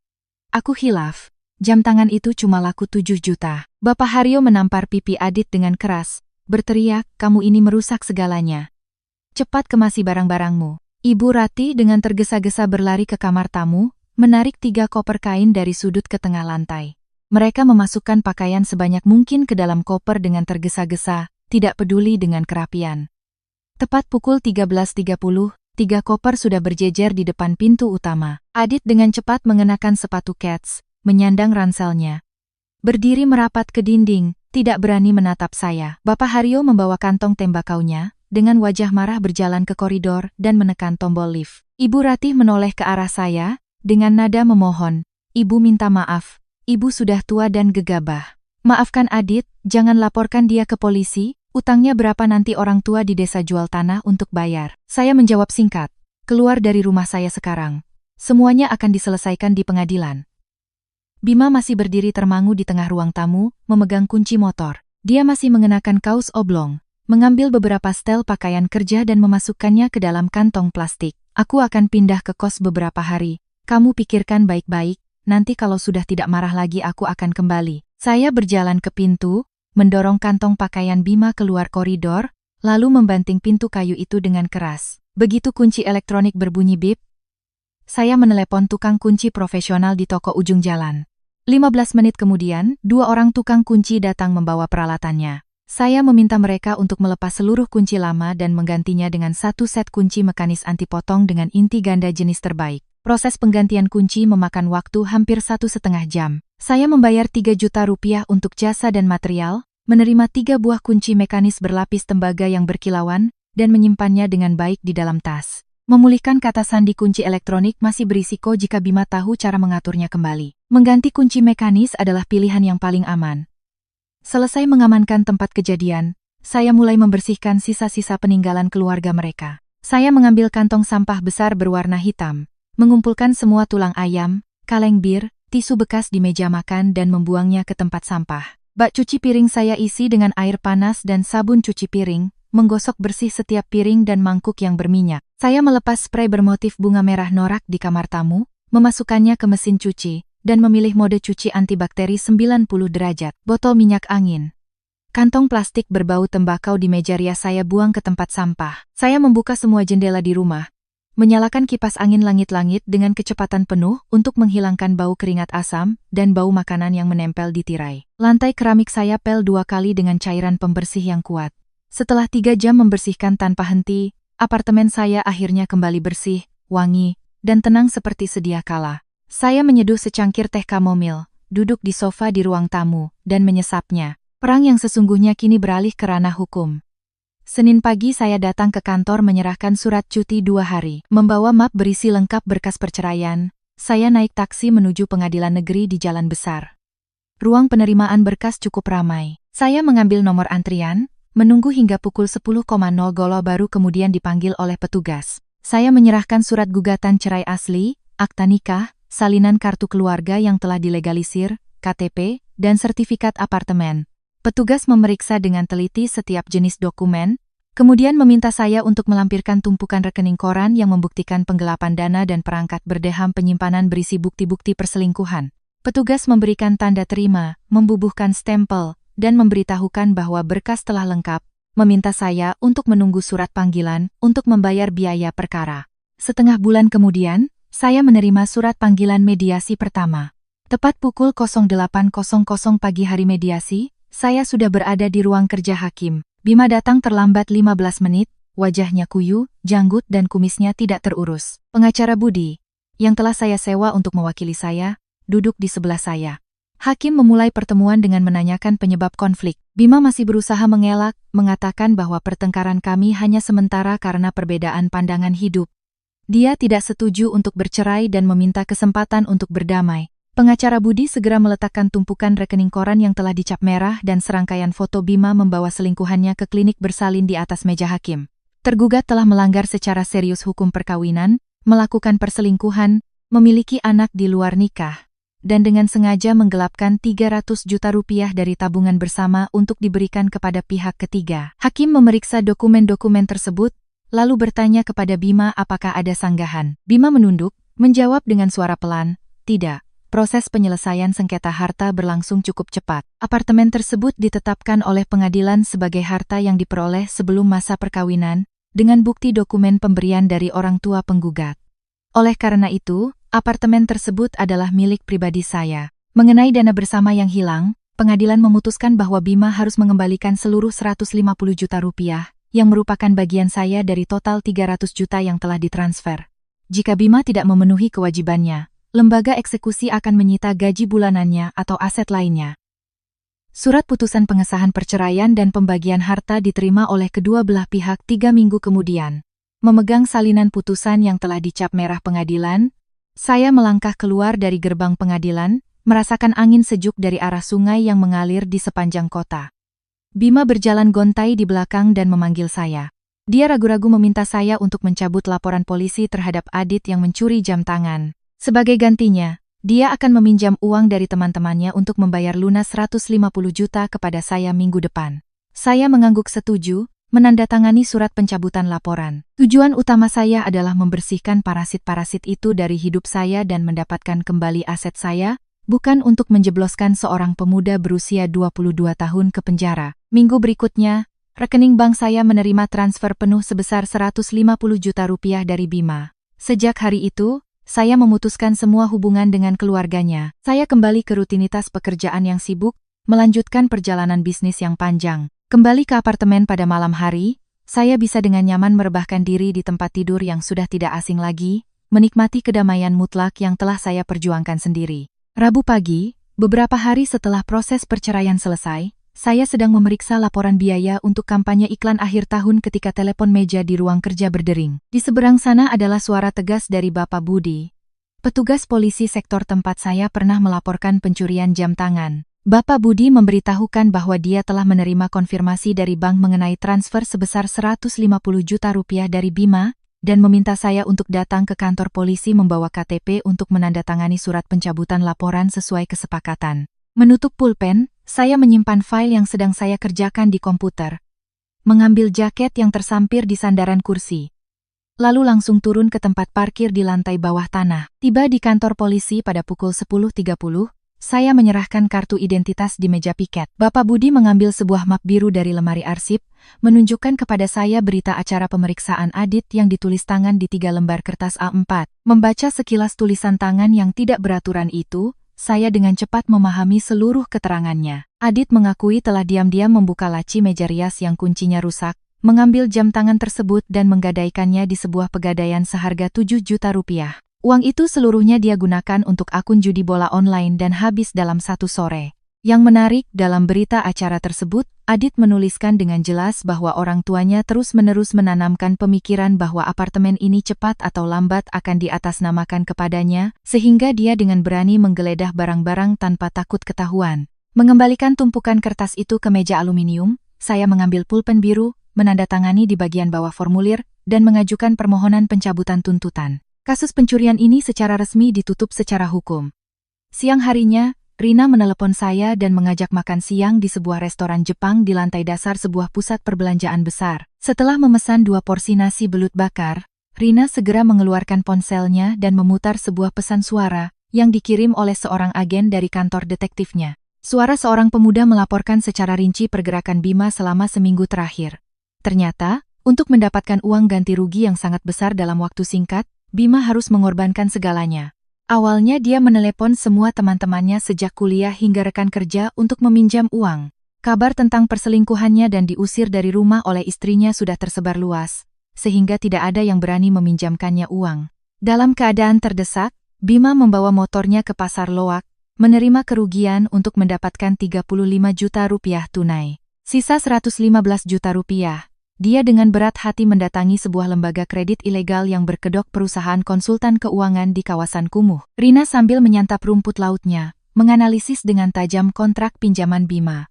Lembaga kredit ilegal ini menerapkan bunga 20% per bulan, dan langsung memotong bunga di muka. Untuk mendapatkan uang, Bima harus menyerahkan ijazah sarjana aslinya, buku jaminan sosial, dan menandatangani surat kuasa untuk memotong langsung dari rekening gajinya setiap bulan. Mengenai Bapak Haryo dan Ibu Ratih, selama 48 jam Adit ditahan, mereka tidak punya uang untuk menyewa hotel. Mereka terpaksa makan roti tawar dan tidur beralaskan jas hujan di trotoar di seberang kantor polisi. Kesombongan dan keangkuhan mereka saat pertama kali melangkahkan kaki ke apartemen saya telah hancur berkeping-keping oleh kenyataan pahit. Setelah membayar tagihan makan siang sebesar Rp600.000, saya mengambil kartu parkir dan mengendarai motor saya kembali ke kantor. Setiap pilihan yang salah harus dibayar dengan uang tunai. Masalah keluarga Bima sekarang sama sekali tidak menjadi urusan saya lagi. Sekitar 2 minggu setelah menerima surat putusan cerai, saya ada rapat rutin dengan mitra penyedia peralatan acara. Perwakilan dari pihak mitra adalah Pak Surya, seorang manajer penjualan yang memiliki jaringan luas di dunia ekspor-impor. Selesai membahas syarat-syarat kontrak penyewaan layar dan pencahayaan untuk acara peluncuran mobil bulan depan, Pak Surya dengan sengaja tinggal sebentar di ruang rapat. Dia mengeluarkan ponselnya dan menunjukkan beberapa foto keributan yang baru saja terjadi di perusahaan tempat Bima bekerja sebagai staf administrasi. Perusahaan ini dulunya adalah mitra pengiriman Pak Surya, jadi semua perubahan personel di sana dia ketahui dengan jelas. Menurut cerita Pak Surya, tepat pada awal minggu lalu, sekelompok 4 pemuda bertato yang mengenakan jaket hitam, membawa pengeras suara, dan setumpuk selebaran datang dan berjaga di lobi resepsionis perusahaan. Mereka menyebarkan selebaran bergambar KTP Bima dengan tulisan merah menyala yang menuduhnya melakukan penipuan dan mangkir dari utang. Suara dari pengeras suara terus-menerus menuntut agar manajemen perusahaan memanggil karyawan bernama Bima Wijaya untuk melunasi utang pokok dan bunganya yang mencapai hampir 150 juta rupiah. Kejadian ini menyebabkan keributan di salah satu sudut gedung perkantoran pada jam kerja. Manajemen gedung harus memanggil petugas keamanan untuk menenangkan situasi. Butuh waktu hampir 1 jam untuk membubarkan kelompok penagih utang yang agresif itu. Segera setelah kerumunan itu pergi, divisi personalia perusahaan segera membuat berita acara dan memanggil Bima ke ruang rapat tertutup untuk dimintai keterangan. Membawa masalah keuangan pribadi yang berdampak serius pada citra dan keamanan perusahaan dikategorikan sebagai pelanggaran serius terhadap peraturan kerja. Masalah Bima tidak berhenti di situ. Sore harinya, Cynthia dengan perut buncitnya datang langsung ke ruang administrasi perusahaan, memukul meja dan kursi, berteriak-teriak memaki Bima. Penyebabnya adalah karena Bima yang terdesak terus-menerus mengirim pesan memaksa Cynthia untuk menjual semua peralatan dan perabotan warung minumannya untuk membayar utang. Cynthia tidak segan-segan memaki Bima sebagai pengecut yang gagal memanfaatkan istrinya, kini beralih memeras uang dari seorang wanita hamil. Seluruh karyawan di perusahaan menyaksikan adegan Bima menunduk, tangannya mencengkeram erat tepi meja, tidak berani melawan sedikit pun di hadapan makian kasar dari mantan selingkuhannya. Direktur perusahaan langsung menandatangani surat pemecatan Bima pada sore itu juga, memintanya untuk menyerahkan semua berkas dan membersihkan barang-barangnya sebelum pukul 5 sore. Larut malam itu, saat membuka laptop untuk memeriksa folder spam di email pribadi, saya menemukan Bima baru saja mengirim 3 email panjang. Isinya penuh dengan keluhan dan tuduhan bahwa saya kejam, dan telah merencanakan untuk menjebaknya hingga kehilangan rumah dan pekerjaan. Bima terus-menerus mengeluh tidak punya uang untuk membayar sewa kamar kos, dan orang tuanya sakit tidak punya uang untuk membeli obat. Saya memilih semua email ini dan menghapusnya secara permanen tanpa ragu. Seorang pria dewasa yang dengan tangannya sendiri menghancurkan karier dan keluarganya karena keserakahan, kini menulis surat menyalahkan orang lain adalah bukti paling jelas dari sifatnya yang lemah dan tidak bertanggung jawab. Saya menutup laptop, mematikan lampu meja, dan langsung masuk ke kamar mandi, membersihkan diri dari semua sisa-sisa beracun yang melekat dalam hidup saya. Minggu pagi, saya mendorong troli belanja di supermarket di lantai dasar pusat perbelanjaan untuk membeli bahan makanan untuk seminggu ke depan. Setelah memilih 2 potong daging sapi, sebotol minyak goreng, dan beberapa jenis sayuran segar, saya mendorong troli menuju kasir B. Baru saja selesai membayar tagihan sebesar 1 juta rupiah. Sesosok wanita mengenakan gaun hamil berwarna abu-abu kusam tiba-tiba menghalangi jalan saya menuju eskalator. Saya mengangkat kepala, dan langsung mengenali Cynthia Permata. Wajahnya bengkak, pucat tanpa riasan. Rambut ikalnya yang dulu rapi kini kusut dan lepek karena keringat. Cynthia menatap saya dengan tajam. Sikapnya sangat agresif, kedua tangannya berkacak pinggang menghalangi jalan. Cynthia menunjuk lurus ke wajah saya, dengan suara keras meminta saya untuk pergi ke kedai kopi di sebelah untuk berbicara. Saya menggelengkan kepala, menolak, mendorong troli belanja saya melewatinya, dan berjalan ke area kursi batu untuk beristirahat di lobi. Cynthia dengan gigih mengikuti saya. Begitu saya duduk di kursi batu, Cynthia langsung melontarkan pertanyaan bertubi-tubi. Dia dengan sinis bertanya apakah benar Bima tidak mendapatkan bagian sepeser pun dari apartemen itu. Bahkan dia dengan suara keras menuduh saya sengaja memalsukan dokumen dan menggelapkan aset untuk merampas hasil kerja keras suaminya selama bertahun-tahun. Saya tetap tenang, membuka kunci ponsel, mengakses folder penyimpanan foto, membuka salinan putusan pembagian harta yang telah dicap merah oleh pengadilan negeri. Saya menunjukkan layar ponsel itu tepat di depan wajah Cynthia, memperbesar isi putusan, membaca dengan jelas setiap baris hukum di layar, wajah Cynthia perlahan menjadi pucat. Kebenaran tentang apartemen yang merupakan aset pribadi saya yang diperoleh sebelum menikah dan putusan pengadilan yang memaksa Bima untuk mengganti rugi dana bersama telah mengungkap sepenuhnya kebohongan Bima. Semua janji manis tentang pembagian harta bersama, menjual rumah di pusat kota untuk menjemput Cynthia dan anaknya membangun rumah tangga hanyalah omong kosong untuk menipunya dan memanfaatkan masa mudanya. Cynthia menggeretakkan giginya. Kedua tangannya mencengkeram erat tasnya, melontarkan makian kasar kepada Bima di tengah lobi supermarket yang ramai. Dia menyatakan akan segera menjual semua mesin kopi dan kulkas di warung minumannya, membawa uangnya pulang ke desa, dan mengurus sendiri janin di dalam perutnya. Tidak akan bodoh mengikatkan hidupnya pada seorang pengangguran yang terlilit utang preman. Saya mengambil kembali ponsel, membawa kantong belanjaan, berdiri, dan langsung menuju tempat parkir, membiarkan Cynthia meratapi akibat dari keserakahannya sendiri. Beberapa hari kemudian, Rina kembali mengirim pesan singkat memberitahukan kabar terakhir tentang keluarga mereka. Sesuai dengan perkataannya, Cynthia membawa seluruh uang hasil penjualan peralatan warung minumannya, lalu naik bus dan menghilang tanpa jejak. Bima kehilangan uang dan kekasihnya, benar-benar hancur, sering membeli minuman keras di warung dan mabuk. Kelompok penagih utang mendatangi kamar kos murahnya di pinggiran kota yang terpencil, merusak barang-barang dan menyiram cat merah ke pintu kamarnya. Bapak Haryo dan Ibu Ratih tidak tahan dengan tekanan utang yang terus menghantui.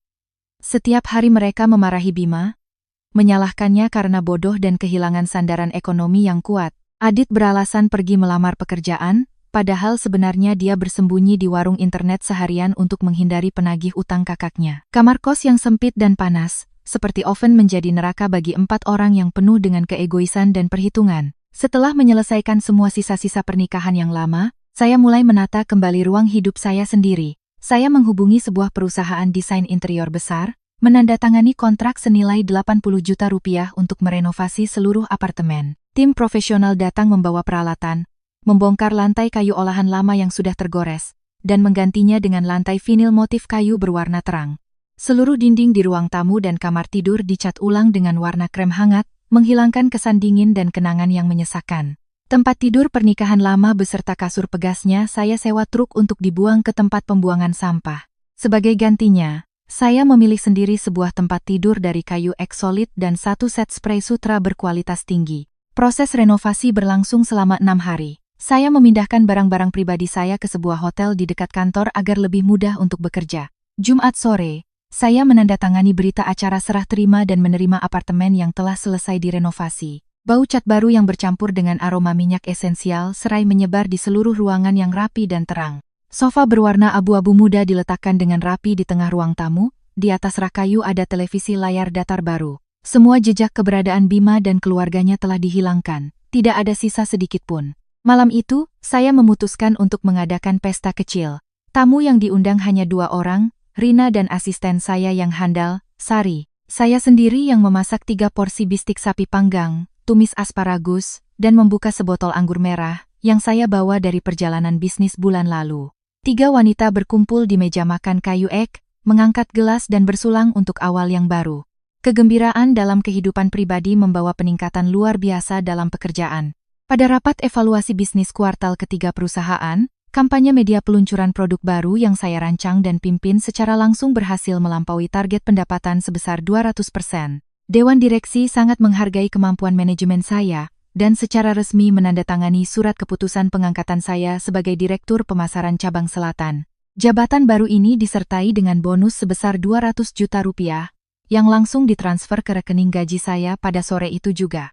Memegang surat keputusan promosi yang telah dilaminating, saya menyerahkan semua pekerjaan menindaklanjuti kontrak-kontrak kecil kepada Sari, dan memfokuskan seluruh energi untuk membangun strategi untuk proyek-proyek berskala lebih besar pada akhir tahun. Mengantar Rina dan Sari pulang pada pukul 23.00. Saya dengan hati-hati mengunci pintu 2 lapis dengan kunci mekanis anti-potong. Selesai membersihkan 3 piring dan gelas anggur, memasukkannya ke mesin pencuci piring. Saya menyeduh secangkir teh kamomil panas, membawanya ke balkon. Saya menarik kursi rotan dan duduk santai. Angin malam dari arah sungai yang mengalir di sepanjang kota berhembus, membawa hawa sejuk. Melihat lalu lintas yang sepi di jalan raya yang dipenuhi lampu kuning, saya menyesap teh, merasakan detak jantung yang kuat di dalam dada. 3 tahun terikat dalam pernikahan yang penuh perhitungan telah merenggut banyak waktu dan uang saya. Namun sebagai gantinya, Itu memberi saya pelajaran berharga tentang melindungi hak-hak pribadi, berdiri di atas kaki sendiri, dan mengelola keuangan secara mandiri. Itulah harga sesungguhnya dari kedamaian dan kebebasan yang sepenuhnya memuaskan.